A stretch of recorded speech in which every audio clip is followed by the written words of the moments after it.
Pois olá a todos, e este sorriso de orelha a orelha que está na minha cara é nada mais nada menos que consequência de um mês de outubro que me deixou muito, muito feliz, não só por causa das minhas leituras, das quais já vou falar em seguida, mas sobretudo porque, como vocês sabem, este mês de outubro foi dedicado às leituras hispano-americanas. O projeto era verdadeiramente esse, chama-se Outubro Hispano-Americano e não era um projeto só meu, era um projeto para ser partilhado por toda a gente que quisesse participar nele.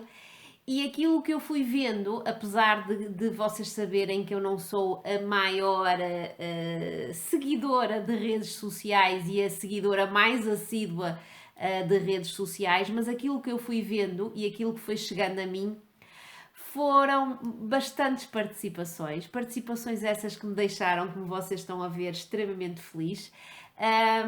Fui vendo da vossa parte leituras que me deixaram muito contente, algumas muito interessada em fazer também. E fui vendo da vossa parte interesse naquelas latitudes que a mim me deixam encantada e de sorriso que nunca termina nunca. E sim, é isso basicamente aquilo que eu quero fazer no início deste vídeo. Sei que é o vídeo de balanço mensal das leituras feitas cá em casa durante o mês de outubro, mas como é óbvio, não poderia deixar de ser também um balanço daquilo que foi o outubro hispano-americano. É isso mesmo que eu quero aproveitar para fazer, para agradecer-vos terem participado, para pedir-vos, por favor, que vocês deixem ficarem nos comentários aquilo que foram lendo durante este outubro hispano-americano, para me relembrarem e para partilharem com toda a gente que está a ver o vídeo aquilo que foram lendo, aquilo que foram as vossas leituras mais saborosas do outubro hispano-americano, se é que fizeram mais do que uma, se aquilo que leram foi saborosíssimo ou não, se há alguma coisa que me queiram recomendar, ou seja, aproveitem aí a parte dos comentários para mais uma vez me dizerem aquilo que leram para o Outubro Hispano-Americano e aquilo que ficou deste projeto, que eu prometo que vai continuar, que no próximo ano, se eu me mantiver aqui pelos lados booktubrianos, vai acontecer mais uma vez, porque eu li bastante, é verdade, mas há tanta mais leitura que eu quero fazer daquelas latitudes que vocês não fazem ideia, e sendo assim, seja aqui, seja no outro lado qualquer, eu quero que seja aqui, mas vocês sabem como é a vida, não é? Seja no outro lado qualquer, o que eu quero é mesmo continuar a conhecer aquelas latitudes e sendo assim o projeto é para manter-se. Muito obrigada, muito, muito, muito obrigada mesmo por se terem juntado a mim e por terem descoberto ou redescoberto aquelas latitudes que produzem obras como poucas produzem, ok? Obrigada a todos, mesmo, mesmo, mesmo. E é claro que este balanço mensal das leituras que foram feitas cá em casa durante o mês de outubro não vai ficar de maneira nenhuma fora destas comemorações do Outubro Hispano-Americano. Primeiro porque eu só li obras para o projeto e também porque o maridinho se juntou a mim e também fez algumas leituras de autores hispano-americanos. Começando como sempre começo, digo-vos que cá em casa, durante o mês de outubro, foram lidas 8 obras da minha parte, da parte do marido foram lidas 5 e da parte do meu filhote foram lidas 2, ou seja, no total foram lidas 15 obras cá em casa. Foi um número bastante bom, tendo em conta que já estamos a trabalhar assim a full gás, ou seja, mesmo, e que não tem sido fácil nestes tempos de pandemia, como acho que não é para ninguém, conciliar trabalho, conciliar sofrimento e conciliar tudo o que é afazeres domésticos e arranjar um bocadinho de tempo para as leituras. Sendo assim, eu acho que que vocês concordam comigo que 15 obras é um número bastante razoável e que me deixa muito feliz. E sim, dessas 15 obras, ou 15 leituras, melhor dizendo, porque houve obras repetidas, dessas 15 leituras, 8 foram minhas, Eu disse que todas elas foram para Outubro Pan-Americano, estou a mentir, uma delas não foi, mas 7 foram e eu quero mostrar-vos tudo aquilo que eu li. E começando por aquela obra que não faz parte do projeto, mas que eu terminei no princípio de outubro, porque comecei-a no final de setembro. Falo-vos de Quem é Amado Nunca Morre, de Victoria Hislop. Esta obra já tem vídeo de opinião cá no canal. Foi uma obra que me foi gentilmente facultada ou cedida pela Porto Editora, a quem eu volto a agradecer. Foi uma leitura que, como vocês sabem, se já viram o vídeo de opinião ou se quiserem ficar a saber, espreitem, porque eu vou deixar depois ficar aí na descrição todos os links de obras que tenham vídeo já de opinião. Como vocês sabem, foi uma obra que me levou à Grécia e que me fez conhecer melhor, mais profundamente, a Grécia após a Segunda Guerra Mundial. Grécia é essa que se viu assolada por uma guerra civil e que me fez conhecer uma protagonista chamada Themis e uma mulher que verdadeiramente nos faz acreditar não, esqueçam a palavra acreditar, que nos faz ver mais uma vez, que é mais um exemplo de que a guerra não é só combatida pelos homens, de que a guerra não é só um assunto masculino e que há muitas mulheres que muitas vezes injustamente não são reconhecidas, que tiveram um papel tão ou mais importante do que um homem num conflito. E é o que nós temos aqui. Gostei muito de conhecer essa contextualização histórica e de saber um pouco mais sobre uma grande parte do século XX grego, e foi isso que, a par da garra da protagonista, que se vê sobretudo a partir do capítulo 14, mais ou menos, foram esses os ingredientes que fizeram com que eu desse 8 em 10 a esta obra e que tivesse ficado agradavelmente surpreendida com o que está aqui dentro. Adoro a capa, ok? Mas o que está dentro também é muito bom e eu recomendo. Obrigada, Porto Editora, mais uma vez. Agora, tudo o resto que eu li foi para o Outubro Pan-Americano e aquilo que eu li fez-me viajar por alguns países. Pouquinhos, quero viajar por mais, mas fez-me viajar pela Argentina, pelo Chile, pela Colômbia e por Cuba. Foram estes 4 países que eu visitei, se não estou enganada, não. Durante este meu Outubro Pan-Americano e arranquei com A Casa de Papel, de Carlos Maria Domingues. Também já tem vídeo de opinião. Esta obra, que é extremamente pequenina, é um poço de informações e referências bibliográficas que a nós leitores nos deixam em pulgas. Para além disso, tem uma premissa muito, muito interessante e que faz com que nós percebamos o porquê do título, por exemplo, e que nos faça perceber aquilo que nós somos capazes de fazer pelos livros e que me fez ter, se vocês não viram o vídeo de opinião, vejam, que me fez ter a prova concreta de que o facto de eu assinalar passagens, de eu rabiscar, de eu sublinhar, de eu anotar coisas ao lado, são exemplos de orgasmos literários. E mais não digo, dei-lhe 9 em 10 e foi uma maneira excelente de arrancar o Outubro Pan-Americano. A esta seguiu-se uma obra de um autor que eu já conhecia, Hernán Rivera Letelier. Deste autor tinha lido o ano passado A Contadora de Filmes. Foi por ter gostado tanto da obra que quis continuar a conhecer mais obras do autor. Claro que voltei ao Chile. Os comboios vão para o purgatório. Tem como personagem, se é que podemos chamar personagem, um comboio.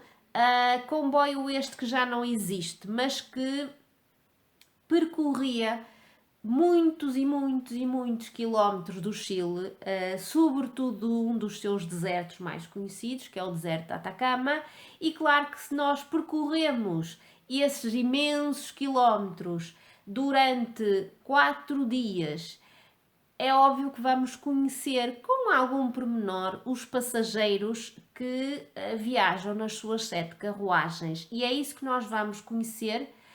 E nenhuma das personagens que nós vamos conhecer, incluindo o próprio comboio, nos deixa indiferentes. Eu adorei tudo o que aqui está. Tem ali um cheirinho de realismo mágico que é tão típico destas paragens latino-americanas e que a mim me deixam sempre com um sorriso nos lábios, mesmo eu sendo muito cética. E depois temos aqui personagens que são verdadeiramente uma pérola, uma delícia e que me aqueceram o coração e me fizeram mais uma vez perceber que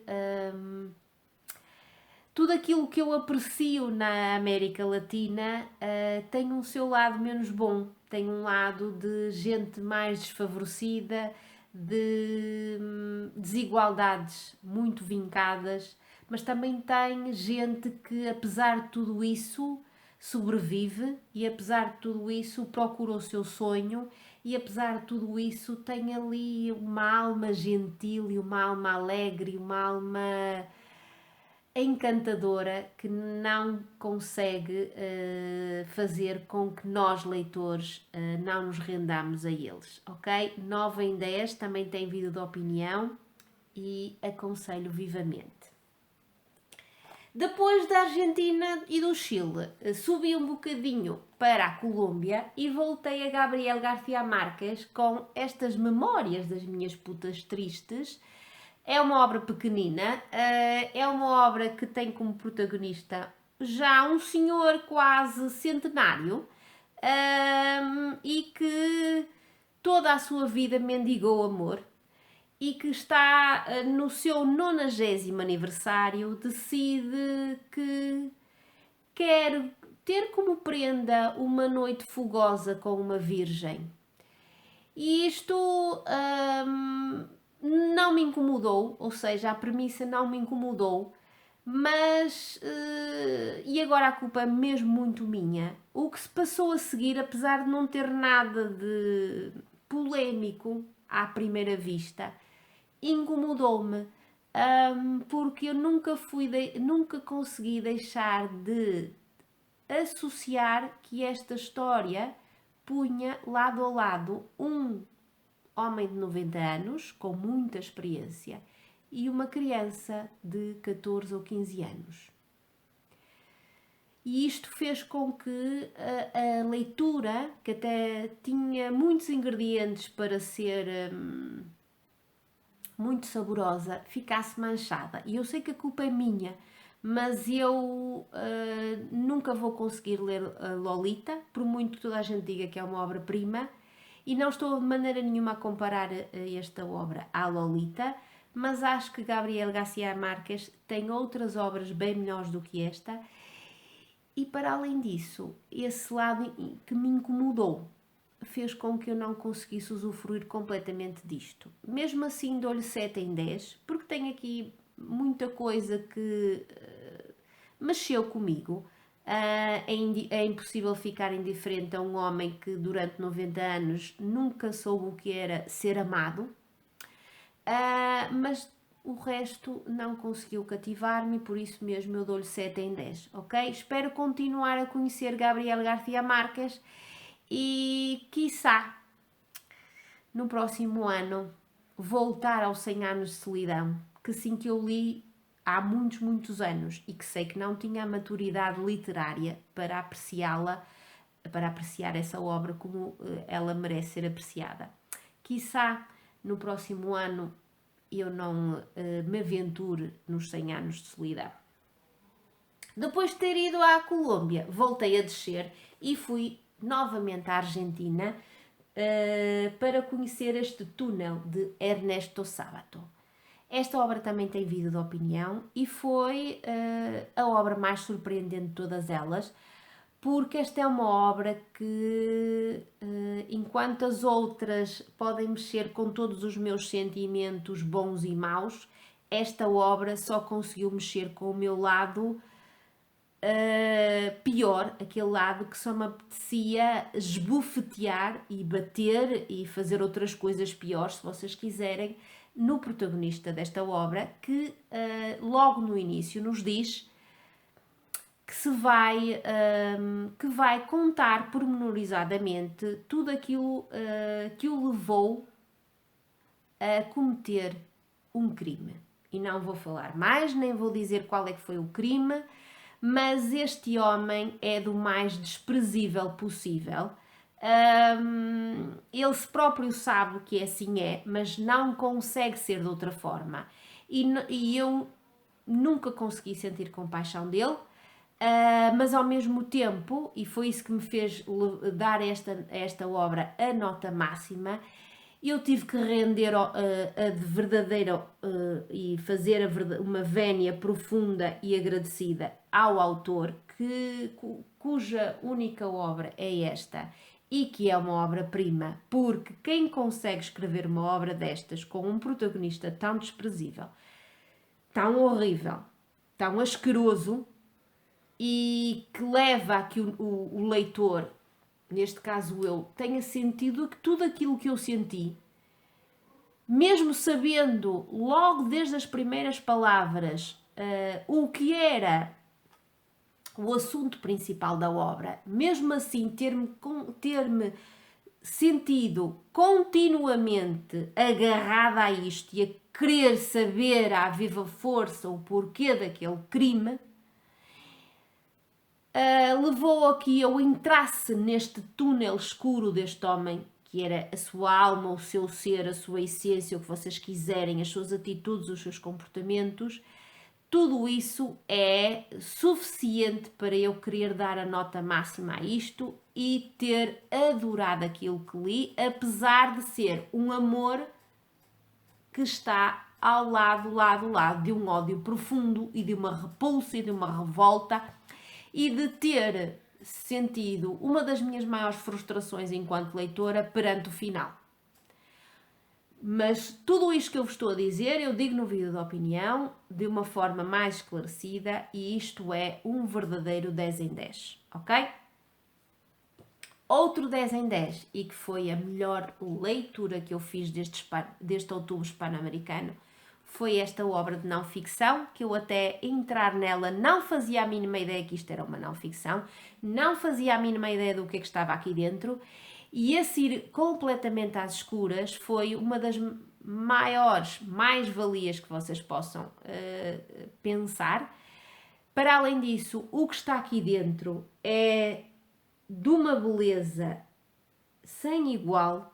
Eu embeveci completamente com esta leitura perante uma relação tão estreita, tão umbilical entre um filho e um pai, perante um matriarcado que equilibra, contrabalança e esse amor extraordinário entre esse pai e esse filho, e perante aquilo que nos retrata de uma Colômbia dos anos 60, 70 e 80 e que infelizmente continua presente em muitíssimos países em pleno século XXI. Isto é de leitura obrigatória para toda a gente, mas é que é toda a gente. E mesmo aquelas pessoas que não gostam de não-ficção, façam como eu. E eu que até há bem pouco tempo era a apologista e a defensora mais acérrima da ficção face à não-ficção, estou cada vez mais rendida à não-ficção porque tem sido das leituras mais surpreendentes que eu tenho feito este ano e esta aqui não é exceção e esta vai ser, de certezinha absoluta, uma das obras que vai estar presente no top das minhas melhores leituras deste ano. Isto é do melhor que há, ok? É mesmo muito bom e tem vídeo de opinião, por isso eu não me vou alongar mais. A seguir a esta, subi e fui a Cuba e esta obra acaba por sofrer um bocadinho por ter sido por eu a ter lido após uma experiência tão avassaladora como esta. Esta obra também nos faz perceber muito bem a contextualização histórica de uma Cuba debaixo de uma ditadura comunista. A ditadura é essa que já por si só é claustrofóbica e ainda para mais numa ilha que para mim é um símbolo de claustrofobia, por muito que isto faça com que, por exemplo, algumas pessoas que são insulares não gostem muito daquilo que eu digo, mas é a minha opinião. Para mim, o viver numa ilha é claustrofóbico, e para mim, viver numa ilha, se já é claustrofóbico, e se associarmos a isso, e se juntarmos a isso uma ditadura disfarçada de igualdade de direitos e igualdade de tudo, vocês percebem que aquilo que eu fui buscar a esta obra foi basicamente mais conhecimento daquilo que era a Cuba do final do século XX. Temos um diário este dividido em duas partes: diário da infância e diário da adolescência da nossa protagonista, que é Nieve. É com ela que nós vamos percebendo de que forma a sua vida está indissociavelmente ligada à vida de Cuba e a toda a gente que lá vive e que se apercebe do que está por detrás de toda aquela fachada de igualdade que a ditadura comunista escondia. De uma criança que nasce numa família desestruturada, ou seja, separada. Temos um pai que abusa do álcool e abusa também da violência física. Temos uma mãe que é o símbolo de alguém muito artista e que vai tentando, da melhor forma que ela consegue, resistir, revoltar-se contra aquela ditadura. E temos uma miúda que vive ali no limbo e que tenta buscar a sua identidade e que tenta encontrar-se a si mesma e que tenta ao mesmo tempo perceber cruamente que dificilmente sairá daquele país, mas ao mesmo tempo que nunca perde aquele fiozinho de esperança de escapar daquela claustrofobia e de ser verdadeiramente livre fora das fronteiras aquáticas, se quiserem, de Cuba. Foi uma obra que me levou pela primeira vez à literatura contemporânea cubana.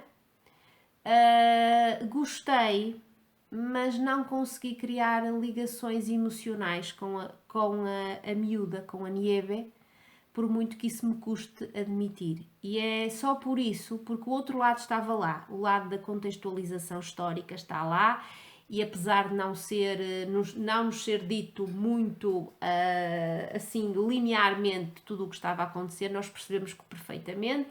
Essa parte eu gostei muito. A parte de criar ligações, e eu que tenho que criar obviamente ligações com as personagens, nem que sejam ligações de asco, mas que tenho que criar ligações, não consegui criar ligações com a Nieve, e é por isso que eu só lhe consigo dar 7 em 10, ok? Por fim, desci e fui novamente aos confins da América do Sul e fui à Argentina, e não poderia ter terminado da melhor forma este Outubro Hispano-Americano com esta obra poderosíssima, à qual eu dei um 10 em 10 e que me dilacerou completamente e que me trouxe aquilo que eu tanto gosto, que são personagens quebradas, personagens danificadas, como esta protagonista é. Mas não tem só isso, tem muito, muito mais, e tem um estilo desta autora que me conquistou irremediavelmente e que me faz querer ler tudo o resto que ela já escreveu e que infelizmente ou está esgotado em Portugal ou não está traduzido. O estilo dela é suave, eu não consigo explicar muito bem, apesar de tudo o que está aqui dentro de ser dilacerante, chega a nós de uma forma muito suave. Não sei se é basicamente isso. Tem vida de opinião, meus queridos. Eu dei-lhe 10 em 10 e eu quero mesmo muito que vocês que estão aí desse lado deem uma oportunidade a esta obra, que sim não está esgotada, que sim que vocês podem comprar e que ainda faz parte aí do espólio de livrarias físicas ou virtuais, e que se tiverem gostos semelhantes aos meus, de certezinha absoluta que se vão render a isto como eu me rendi. e acreditem, foi mesmo muito bom terminar o meu Outubro Hispano-Americano com esta obra. E já estamos com quase 25 minutos de vídeo, eu não me calo, e falta-me ainda falar daquilo que os meus 2 homens leram. Como eu disse, o meu maridinho leu 5 obras e também participou no Outubro Hispano-Americano lendo 3 obras que eu também li. Mas antes delas, ele leu 4 obras, perdão, para o Outubro Hispano-Americano. Mas arrancou o mês, não arrancou o mês, ele já trazia esta obra de setembro, terminou esta obra Cartas a Palácio de Jorge Dias em outubro, adorou isto como eu já estava à espera que adorasse, porque isto é um verdadeiro romance histórico que nos leva a Espanha na altura da Primeira Guerra Mundial e é um gabinete que o rei Alfonso XIII criou para ajudar gente que ficava sem notícias dos seus entes queridos que desapareciam por esta ou por aquela razão durante a Primeira Guerra Mundial. Ele amou isto, deu-lhe 10 em 10 e a seguir virou-se para o meu projeto e leu só obras de autores hispano-americanos. Leu esta que eu também já li o ano passado e que amei, ele também amou. Falo-vos de O Segredo dos Seus Olhos, de Eduardo Sacheri, este autor argentino, deu-lhe 9,5 em 10 e eu acho que tudo aquilo que a mim me deixou encantada com esta obra também deixou ao maridinho. Por isso, se vocês quiserem cuscar aí nos meus vídeos, encontram. O ano passado eu li isto quando? Em agosto? Não, é sim. Finais de julho, princípios de agosto do ano passado. Se quiserem saber um bocadinho sobre aquilo que me fez encantar por esta obra e também o marido já agora, espreitem o vídeo. A seguir, ele leu também outras obras que eu li, digo-vos já quais foram. Leu A Casa de Papel, de Carlos Maria Domingues, adorou, deu-lhe 9 em 10 e depois leu também como eu, os comboios vão para o purgatório, deste autor chileno.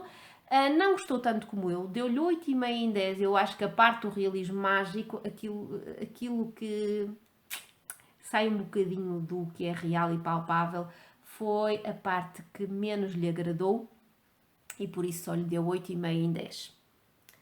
Terminou o seu mês de outubro e a sua participação no Outubro Hispano-Americano. Com isto, claro, eu passei a minha vida a falar maravilhas desta obra e a chorar baberranho junto a ele, e ele ficou tão curioso que decidiu lê-la e papou-a e deu-lhe 10 em 10 e é mais uma pessoa a recomendar vivamente que vocês leiam esta obra, ok? Já somos 2 cá em casa. E para terminar, falta-me falar das leituras do meu mais novo, que continua a ler não muito. Há outros interesses que o deixam doidinho, como as motas e as bicicletas, e passa horas e horas a fins, horas e horas sem fim a ver motociclismo e ciclismo, e claro, o que é que daí sofre? As consequências o que sofre as consequências é a leitura e por isso só leu 2 obras, já não foi mal, continua na sua senda de ler as obras de uma aventura e leu o volume 2, Uma Aventura nas Férias do Natal, ou melhor, releu, porque ele já tinha lido isto em 2017, deu-lhe 10 em 10 e releu também Uma Aventura na Falésia e também lhe deu 10 em 10. Por isso, esta senda de ler as obras de Uma Aventura vai continuar agora para novembro e com o filhote a ler não sei quantos volumes desta coleção tão conhecida para a juventude portuguesa. E é isto, meus queridos. Foram 15 obras, são 30 minutos de vídeo, não me calo, minha Nossa Senhora. E, por favor, digam-me aí em baixo, para além daquilo que leram para o Outubro Hispano-Americano, se é que o fizeram, digam-me aí em baixo como é que foi o vosso outubro, aquilo que vocês andaram a ler e aquilo que foi verdadeiramente o que melhor vocês leram durante o mês de outubro, ok? Desculpem, por favor, mais um vídeo tremendamente obeso. E tchau!